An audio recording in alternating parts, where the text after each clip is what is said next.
جتنے انبیاء ہیں سب کو بھیجنے کا بنیادی مقصد یہی تھا کہ معاشرے میں عدل و انصاف کا قیام، معاشرے میں حق کا قیام۔ یہاں بھی پروردگار عالم نے جناب داؤد کو جو ذمہ داری دی وہ یہی دی ہے کہ ہم نے اقتدار اس لیے نہیں دیا کہ تم لوگوں کے خون کے پیاسے ہو جاؤ اور شب و خون مارو، نہیں، ہم نے اس لیے دیا کہ تاکہ معاشرے میں جو بھی مظلوم ہے تم اس کی داد رسی کرو۔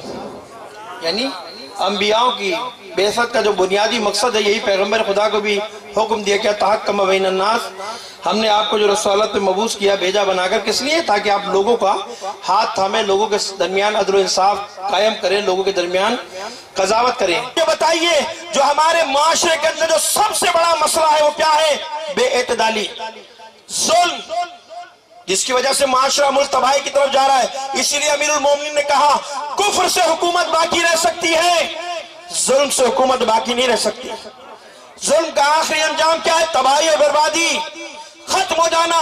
ممکن ہے کوئی حاکم کافر ہو، عادل ہو، وہ حکومت چلا جائے گا، لیکن اگر کوئی مسلمان ظالم ہو، مسلمان ہو حاکم اور ظالم ہو، اس کی حکومت بالآخر کو ترش سے چلے گی اور ختم ہو جائے گی۔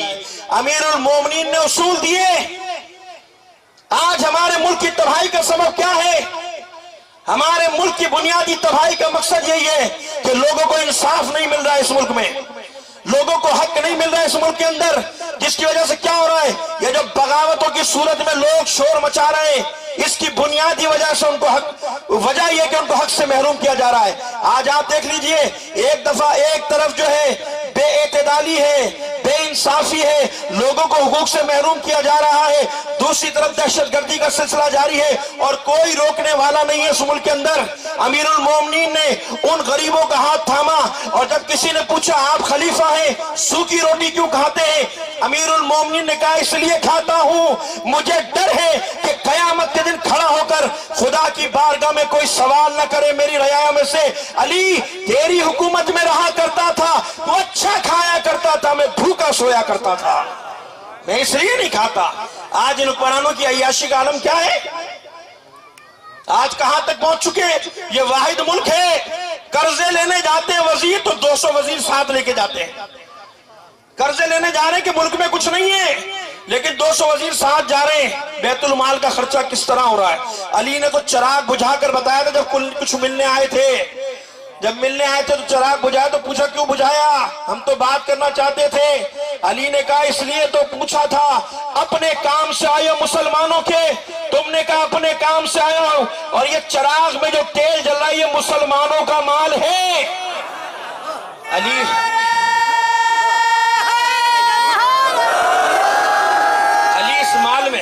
علی اس مال میں خیانت نہیں کر سکتا۔ بس عزیزو پیغام دے رہا ہوں، سارا مسئلہ اس ملک میں ظلم ہے، ساری صورتحال جو ملک میں ہو رہی ہے دہشت گردی کی صورت میں، وہ یہی وجہ ہے کہ لوگوں کو ان کے انجام تک نہیں پہنچایا جا رہا۔ کتنا شور مچا اس ملک میں، کتنے لوگ، 60-70 ہزار لوگ اس 10-15 سال میں مار دیے گئے، اور اللہ اللہ کر کے قومی ایکشن پلان بنا اس ملک میں۔ پشاور کے واقعے کے بعد ساری ریاست بھی ایک طرف، سارے سیاسی اور مذہبی جماعتیں بھی ایک پیج پر آ گئی کہ دہشت گردی کا خاتمہ ہونا چاہیے، دہشت گردوں کو اب لپٹنا چاہیے معاملے کو۔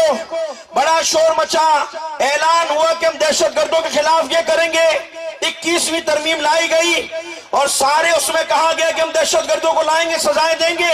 مجھے بتائیے کتنے شیعوں کے قاتلوں کو سزائیں ملی ہیں؟ کتنے قاتل آپ نے لگا؟ 2 4 5 بس؟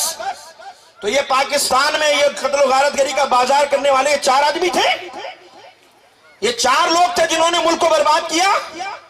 یہ جو صبح سے شام تک سیاست دان اور یہ سارے آ کے ٹی وی پہ تبصرے کرتے ہیں، لوگوں کو دھوکہ دیتے ہیں۔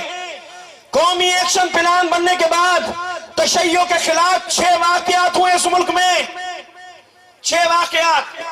ایسا نہیں ہے کہ بھول گئے، ہر واقعہ یاد ہے۔